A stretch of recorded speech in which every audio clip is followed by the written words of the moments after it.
por que as pessoas... por que as pessoas pensam que elas são tão especiais nas redes sociais? O que as redes sociais fazem de diferente para que todo mundo se ache... alguma coisa, você fala assim, amor, eu acho que é porque também elas têm ali um espaço que elas acham que é só delas. Eu mando aqui é meu espaço de poder. E esse espaço de poder, a que custo? É literalmente a irresponsabilidade que nós, aqui no dia a dia, a gente não poderia fazer qualquer coisa e ali supostamente a gente pode. E sabe uma coisa que eu noto, Luiz, que tem a ver com isso que a Zaca trouxe? Às vezes são pessoas extremamente raivosas com um determinado assunto ou com uma postura ali que fazem e acontece. Você encontra pessoalmente, pessoa um gatinho. Você já viu vontade de pisar, né? Um gatinho. Eu falo, gente, essa que era aquela pessoa lá da Aí rede. vem o questionamento e o caráter. Opa! Quem é essa pessoa que eu desconheço? Aliás, tem aquelas outras que tem tanto filtro que você nem reconhece pessoalmente quando você encontra. Pois é, você fala, não será que é a mesma pessoa, não é possível. Mas é isso. E esse ponto, o que acontece na rede social que a gente se acha que a gente é tão importante, tão especial? Por que a gente acha que a nossa opinião é muito importante para ser compartilhada, né? Olha, pode por favor, gente, por favor. Até é um impacto, porque vocês já trouxeram, é uma temática gigantesca, complexa, envolve desde crime, que parece que a gente está num seriado, né, como é que é? O Black Mirror da vida, né? Envolve muita questão de saúde mental, psicológica, emocional, aí entra a outra questão política, mudanças no mundo, a questão ética. As pessoas sabem o que é ética? Não, minha filha. Aqui, o jornalismo, publicidade, a gente aprende sobre RP, né? Algumas profissões, outras que deveriam muito também, né? Direito, medicina. Mas eu falo isso. Quando a gente vai olhar, por exemplo, a medicina, a gente ainda há um descarte muito grande do psicológico. Quando a gente chega no hospital, quando a gente tem até terapias alternativas que estão vindo aí, as pessoas ainda estão tendo o direito de analisar se aquilo é bom ou ruim. Então, assim, nós dispersamos, e isso é de interesse de quem comanda aí financeiramente e tudo mais, né? Que a gente fique cada vez mais alienado. Permaneça assim. É uma indústria. É uma indústria que tá patrocinando isso. E aí vem essa questão. A responsabilidade é do influenciador? A responsabilidade pessoal, individual ali, deveria ser. E aí é o que a gente está questionando, de caráter, né? De ética. Mas aí que tá, de moral talvez mais, né? A ética, a educação ética deveria vir das redes, do local, da escola, dos pais. E não dá para cobrar tudo isso, a gente sabe, né? Mas, então é por isso que eu citei algumas coisas aqui. Eu acho que a gente precisa ficar de olho. E influenciadores também que têm o interesse de ou não se misturar com isso, ou usufruir disso de uma maneira melhor, mais estratégica, do viral, que tenha mais, é o que eu trouxe no último programa em que eu estive aqui, sobre influenciadores também, que tem a ver com a sua pauta, com a sua curadoria. Não é só de qualquer maneira.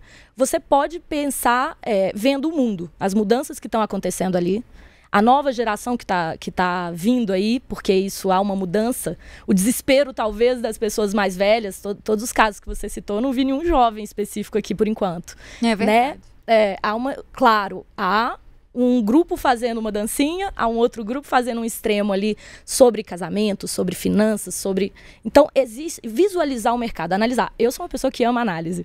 Eu sei que às vezes a gente está tão no dia a dia, mas se a gente está falando de alguém que é um influenciador, que quer levar a sério aquilo de uma maneira mais estratégica e se preparar para as mudanças que virão, isso é fundamental. Lembrando que tem muitos influenciadores sérios, né, gente? Verdade. A gente não pode descartar, né? E eles dependem disso, desse nível de viralização? Definitivamente não. Provavelmente não. E é impressionante, assim, como que claro que a rede social, ela tem umas pautas que estão em alta no momento, tem um formato de vídeo, tem também uns assuntos, uns temas, uma modalidade. E eu percebo que cada vez mais essas tendências, né, os hits do momento, elas são muito pautadas justamente pela falta de ética, de respeito também. Por exemplo, o que mais tem bombado, assim, quando você abre o Instagram, que é um ponto que eu queria chegar, são pessoas criando cenas irreais de alguma coisa para engajar. Modéstia à parte, eu acho ridículo, morro de vergonha alheia. Isso tá me incomodando Nossa, muito. Como assim? É um cara, vamos supor, eu tô aqui... menino lá, ela deu um exemplo, a Zaca trouxe um exemplo disso. O cantor sertanejo Que se arrastou, se machucou para fingir, divulgar um clipe. E nem saber. Ou então uma cena assim, que agora todo mundo cismou que ser repórter é uma brincadeira, né? A pessoa pega um microfone, vai na rua e começa a fazer perguntas aleatórias sobre nada. Amore, vai se consolidar primeiro, tá? Depois você brinca de ser repórter. Mas assim, continuando, aí a pessoa chega e fala, aí vai entrevistar um casal na rua, por exemplo. Aí esse casal finge durante a entrevista que eles brigam. Só que, tipo assim, tudo isso foi criado combinado de uma forma irreal, é tudo combinado. Tipo, uma pessoa que fala assim, olá, qual que é seu nome?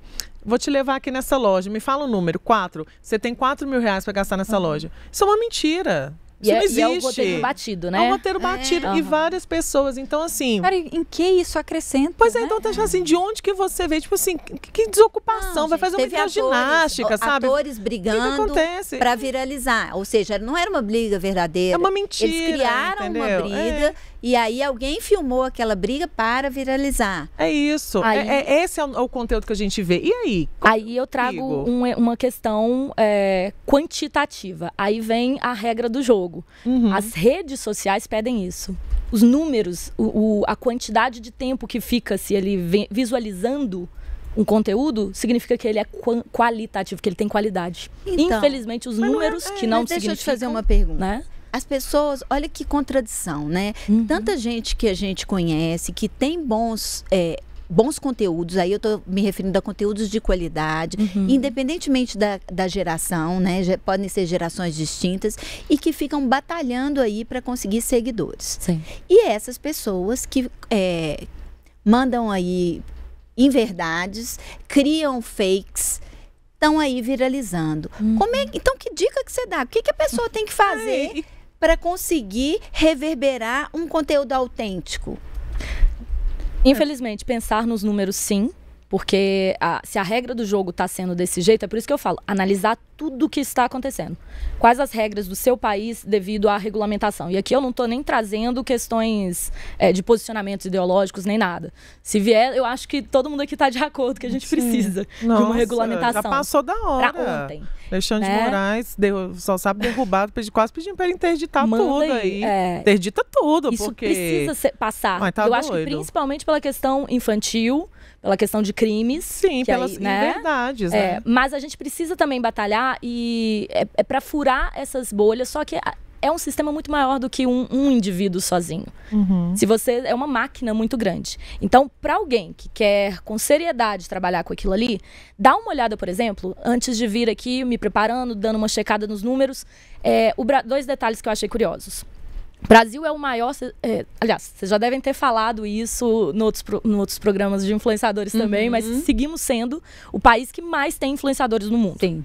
E crescendo.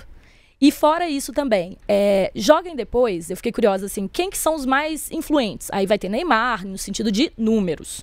Isso significa qualidade? Nossa. Não necessariamente. Vai depender do público. Para alguns não, vai. Né? Mas, assim... Para alguns que seguem, vai, entende? Mas para gente que analisa, a gente sabe que isso é bem relativo. Sim. E que isso tem um contexto social ali por detrás. Mas quem são aqueles que ganham? Os mais ricos são aqueles que empreenderam. E curiosamente eu fiquei feliz, assim, como se eu fosse amiga e lucrasse com isso. Mas abraço, Lucas Rangel. Lucas Rangel, que é de BH, ele é o mais rico dos influenciadores brasileiros atualmente. Lucas Rangel, ele foi muito esperto, assim como o Felipe Neto, na época dele que começou no YouTube, né? Deu um boom visionário. Eu falo disso, é ter visão. É isso, é analisar as mudanças do mercado. E não tomar com a sorte aquilo ali.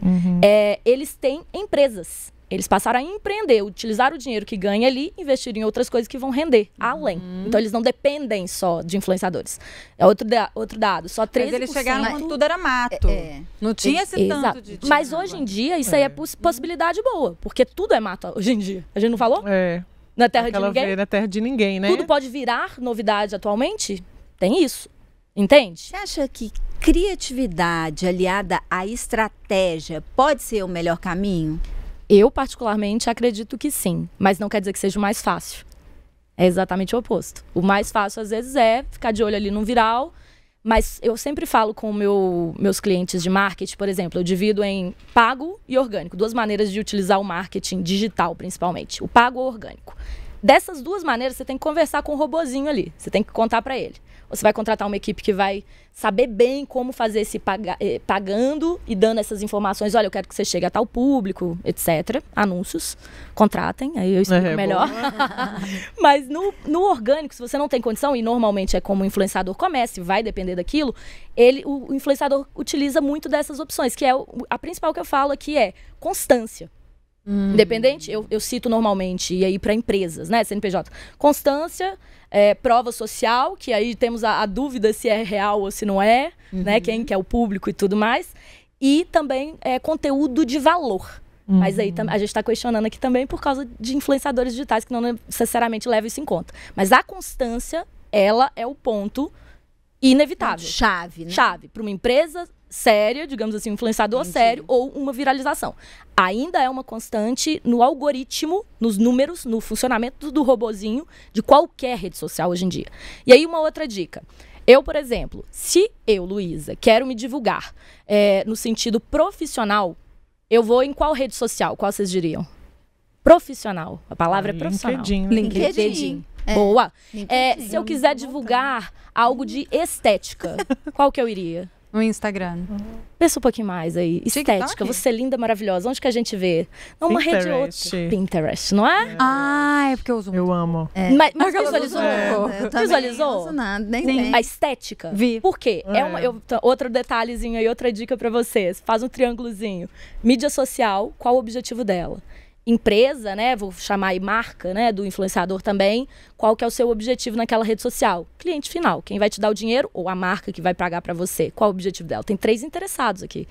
Se você estiver de acordo numa rede social que tem o mesmo objetivo que você, estratégia direta. Tá mais fácil, tá todo mundo falando o mesmo assunto. E aí vem o pulo do gato. Instagram, TikTok, qual o objetivo dessa rede social? É estética? Ocupar o espaço do telefone. Entreter. Eu costumo utilizar entretenimento. Passar o tempo. Você tá de acordo utilizar com isso? dedo. Aí vocês me perguntam, vale tudo para entreter? É isso que a gente tá vendo.